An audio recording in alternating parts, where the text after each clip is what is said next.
Hello everyone, I am Keshav and he is my younger brother Yash. And as you all know, Dusshera is coming to. For celebrating this festival, we are going to make an activity, the hand puppet of Ravana. Hand puppet is Ravana. So, for doing this activity, the materials needed are as follows.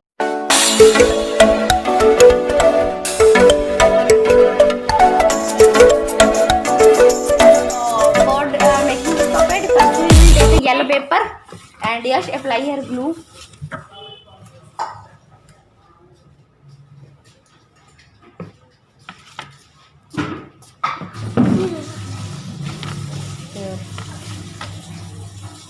ऐसे zigzag करनी है. चलो मुझे देखो. So I have applied the glue. Now we will paste it like this. Like this. And we have also used a masking tape for making this more strong. Now I have made it some cuts and now I am making some further on the cuts. Like this. Like this. Like this. Like this. Okay. So,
no.